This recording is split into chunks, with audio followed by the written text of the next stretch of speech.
Hello everyone, welcome to Avis சமையல்.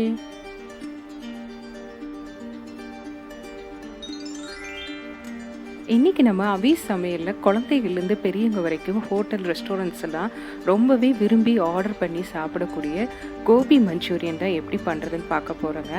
இப்போ நான் கொடுத்துருக்க இந்த மெஷர்மெண்ட்ஸ் எல்லாம் அப்படியே ஃபாலோ பண்ணுங்கள். கண்டிப்பாக உங்களுக்கு ரெஸ்டாரண்ட்டில் வாங்கின அதே டேஸ்ட் கிடைக்கும். வாங்க எப்படி பண்ணுறதுன்னு நான் அந்த வீடியோவில் சொல்கிறேன். நான் இன்றைக்கி ஒரு மீடியம் சைஸ் காலிஃப்ளவர் எடுத்திருக்கேங்க. ஒவ்வொரு பூனியும் தனித்தனியாக நான் செப்பரேட் பண்ணி வச்சுருக்கேன்.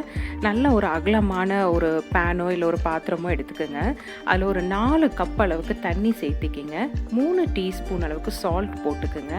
உப்பு கொஞ்சம் அதிகமாக இருக்கணும் இந்த இதுக்கு. இந்த தண்ணி கொஞ்சம் மீடியம் ஹீட்டாக இருக்கும் போது நம்ம ஒவ்வொரு பூவாக பிரித்து வச்சுருக்க காலிஃப்ளவரை இப்போ இதில் சேர்த்திக்கலாம். இது ரொம்ப நேரம் கொதிக்கணும்னு அவசியம் இல்லைங்க. ஒரு 3லேருந்து 4 நிமிஷம் ஜஸ்ட் ஒரு பாயில் வந்தால் போதும். அதை வடித்து ஒரு ஸ்ட்ரெயினரில் நான் போட்டுட்டேன். இப்போ கோபியை ஃப்ரை பண்ணுறதுக்கு 3 டேபிள் ஸ்பூன் அளவுக்கு மைதாவும் 3 டீஸ்பூன் அளவுக்கு கார்ன்ஃப்ளவர் எடுத்துருக்கேங்க. இது யூஸ் பண்ணி தான் இப்போ நம்ம அந்த கோபியை நம்ம ஆயிலில் ஃப்ரை பண்ண போகிறோம்.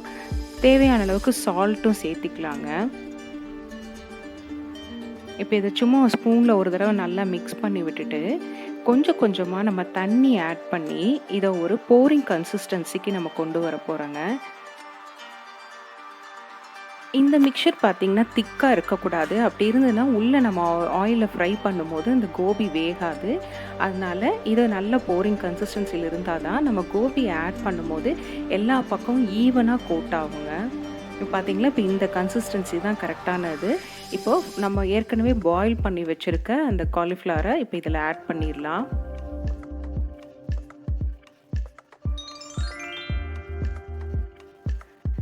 எல்லா கோபிலையும் அந்த நம்ம கலக்கி வச்சுருக்க அந்த மிக்சர் கோட் ஆகிற மாதிரி எல்லாத்தையும் நல்லா பெரட்டி விடுங்க. ரொம்ப அழுத்தி பெரட்ட வேண்டாங்க. ஏன்னா லைட்டாக ஹாஃப் பாயில்டாக இருக்கனால அந்த பூ உதிர்ந்துறதுக்கு சான்சஸ் இருக்குது. இப்போது இதுக்கு மேலே நான் 2 டேபிள் ஸ்பூன் அளவுக்கு கார்ன்ஃப்ளவரும் 1 டேபிள் ஸ்பூன் அளவுக்கு மைதாவும் ஆட் பண்ணுறேங்க. இது எதுக்குன்னா இந்த கோபி நல்ல கிறிஸ்பியாக வர்றதுக்காக. இந்த மிக்சர் பார்த்திங்கன்னா கொஞ்சம் அந்த கோபி மேலே நல்லா கொஞ்சம் திக்காக பிடிச்சிருக்கணும். ஆனால் அதே சமயம் நம்ம கோபி இப்படி எடுத்திங்கன்னா தனித்தனியாக செப்ரேட் ஆகி வர மாதிரி இருக்கணும். சப்போஸ் நீங்கள் ஏற்கனவே போட்டிருந்த அந்த வாட்டர் ரொம்ப தண்ணியாக இருந்துச்சுன்னா இன்னொரு 1/2 ஸ்பூன் அளவுக்கு கூட நீங்கள் கார்ன்ஃப்ளவர் ஆட் பண்ணிக்கலாம். இப்போ இந்த கோபி எல்லாத்தையுமே நல்லா ஹாட்டாக இருக்க ஆயிலில் ஒவ்வொரு பூவையும் தனித்தனியாக போட்டு ஆயிலில் ஃப்ரை பண்ணி எடுங்க. எதனால அப்படின்னா நீங்கள் மொத்தமாக அப்படியே போட்டிங்கன்னா எல்லாம் ஒன்றா சேர்ந்துக்கும்.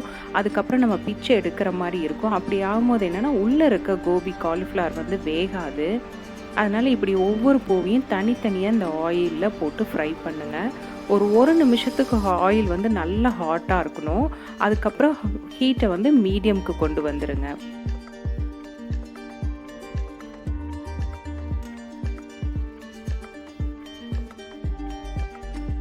இப்போ உங்களுக்கு பார்த்திங்கனாலே தெரியும், நான் ஒவ்வொரு கோபியும் தனித்தனியாக போட்டனால ஒவ்வொன்றும் தனித்தனியாக வேகும் போது நல்லா உள்ள வரைக்கும் காலிஃப்ளவரும் வெந்திருக்கும், மேலேயும் நல்ல கிறிஸ்பியாக இருக்குங்க. இப்போ இது நல்ல ஒரு கோல்டன் ப்ரௌன் கலரில் வந்தோடனே இது எல்லாத்தையும் நம்ம வெளியே எடுத்துடலாம்.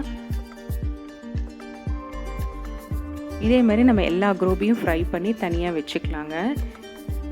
இப்போது ஒரு அயன் கடாயோ இல்லை பேனோ எடுத்துக்கோங்க. ஆத்தென்டிக்காக உங்களுக்கு அந்த சைனீஸ் ரெஸ்டாரண்ட்டில் வரக்கூடிய அதே டேஸ்ட்டு வேணும் அப்படின்னா நீங்கள் அயன் பாத்திரத்தில் இரும்பு கடாயில் பண்ணிங்க அப்படின்னா தான் உங்களுக்கு அந்த ஆத்தென்டிக் டேஸ்ட்டு கிடைக்கும். இப்போ இது நல்ல ஹாட்டாக இருக்கும்போது 3 டேபிள் ஸ்பூன் அளவுக்கு ஆயில் ஊற்றிருக்கேன். ஃப்ளேம் பார்த்திங்கன்னா நல்ல ஃபுல் ஃப்ளேமில் இருக்கணும், மீடியமில் வச்சிடாதீங்க. இதில் 1 டேபிள் ஸ்பூன் அளவுக்கு நல்லா பொடியாக கட் பண்ண பூண்டு சேர்த்துருக்கேன். அது கலர் சேஞ்ச் ஆனோடனே 1 டேபிள் ஸ்பூன் அளவுக்கு பச்சை மிளகா சேர்த்திருக்கேன். உங்களுக்கு காரம் அதிகமாக வேணும் அப்படின்னிங்கன்னா இன்னொரு 1/2 ஸ்பூன் கூட நீங்கள் சேர்த்திக்கலாம். இப்போ இதில் நான் ஒரு 2 பெரிய வெங்காயத்தை நல்லா பொடியாக கட் பண்ணி வச்சுருக்கிறதையும் இப்போ இதில் ஆட் பண்ணியிருக்கேன். இப்போ இது ஒரு 1 மினிட்டுக்கு நல்லா அந்த ஹை ஹீட்லேயே நல்லா வதக்கி விடுங்க.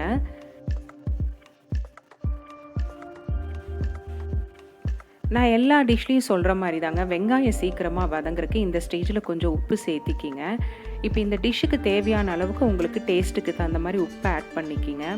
அடுத்ததாக நான் இதில் வந்து பெப்பர் ஆட் பண்ணுறேன், மிளகுத்தூள். இதுவும் உங்கள் காரத்துக்கு எந்த அளவுக்கு வேணும்னு தோணுதோ அந்த அளவுக்கு நீங்கள் ஆட் பண்ணிக்கலாம். நான் இன்றைக்கி ஒரு 2 டேபிள் ஸ்பூன் அளவுக்கு மிளகுத்தூள் சேர்த்திருக்கேங்க. 1 டேபிள் ஸ்பூன் அளவுக்கு சோயா சாஸ் இப்போ நான் ஊற்றிருக்கேன். இதை அதிகமாக ஊற்ற வேண்டாங்க, ஒரு கசப்பு தன்மை வந்துடும். அடுத்ததாக 1 டேபிள் ஸ்பூன் அளவுக்கு ரெட் சில்லி சாஸும் 1 டேபிள் ஸ்பூன் அளவுக்கு டொமேட்டோ சாஸும் நான் சேர்த்திருக்கேங்க. இது எல்லாத்தையுமே நல்லா ஒரு தடவை குயிக் மிக்ஸ் கொடுத்துடலாம்.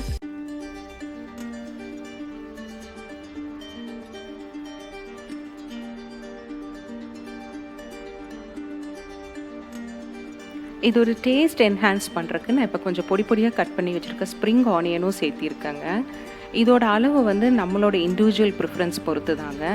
ஞாபகம் இருக்கட்டும், ஃப்ளேம் ஹையாகவே இருக்கட்டுங்க, அப்போ தான் அதோட க்ரன்ச்சினஸ் ரீட்டைன் ஆகும். இப்போ இந்த கோபி மஞ்சூரியனுக்கு ஒரு கிரேவி கொடுக்குறதுக்காக நான் 1/2 கப் அளவுக்கு தண்ணி ஆட் பண்ணியிருக்கேங்க. இந்த தண்ணி நல்லா ஒரு கொதி வரட்டும். அதுக்கு நடுவில் நான் இந்த கார்ன்ஃப்ளவர் மிக்சர் ஒன்று ரெடி பண்ணிக்கிறேன். அதுக்கு நான் 1 டீஸ்பூன் அளவுக்கு கார்ன்ஃப்ளவர் எடுத்திருக்கேன். கொஞ்சமாக தண்ணி ஆட் பண்ணி இந்த மாதிரி லிக்விட் போரிங் கன்சிஸ்டன்சியில் வச்சுக்கோங்க. இதுதான் நம்ம அந்த கோபி மஞ்சூரியன் கிரேவிக்கு ஒரு திக்னஸ் கொடுக்க போகுது. இப்போ பாருங்கள், தண்ணி நல்லா கொதிச்சு வந்ததுக்கப்புறம் ஒரு டீஸ்பூனாக இந்த கார்ன்ஃப்ளவர் வாட்டரை உள்ளே ஆட் பண்ணுங்கள். இப்போ பார்த்தீங்கன்னா இந்த கிரேவி கொஞ்சம் தண்ணியாக இருக்குது. ஆனால் இப்போ நம்ம கார்ன்ஃப்ளவர் வாட்டர் ஊற்ற பார்த்தீங்க அப்படின்னா நல்ல ஒரு திக்னஸ் கொடுக்க ஆரம்பிக்கும்.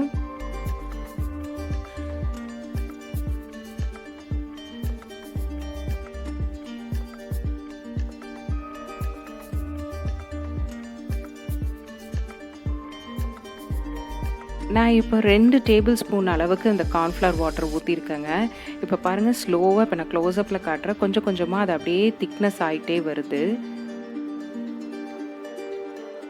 இது நல்லா கெட்டி ஆயிடுச்சு, நம்மளுக்கு ரெடி அப்படிங்கிறது எப்படி தெரிஞ்சுக்கலாம் அப்படின்னா, மேலே பார்த்தீங்கன்னா லைட்டாக ஒரு க்ளாஸினஸ் வரும். இது எனக்கு ஒரு 1 or 1.5 மினிட்ஸில் வந்துருங்க உங்களுக்கு.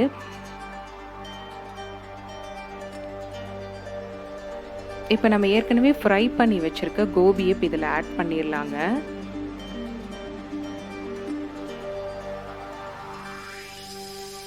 இப்போ இது ரொம்ப நேரம் அதில் கொதிக்கக்கூடாதுங்க. ஒரே ஒரு மிக்ஸ் கொடுத்துட்டு ஃப்ளேமை ஆஃப் பண்ணிடுங்க. நம்மளோட கோபி மஞ்சூரியன் ரெடி ஆயிடுச்சு. இப்போ நான் சொல்லியிருக்க அளவில் போட்டு நீங்கள் பண்ணி பாருங்கள். கண்டிப்பாக நீங்கள் ரெஸ்டாரண்ட்டில் சாப்பிடும்போது என்ன ஃப்ளேவர் அண்ட் டேஸ்ட்டு கிடைக்குதோ கண்டிப்பாக அதே டேஸ்ட்டு தாங்க வரும்.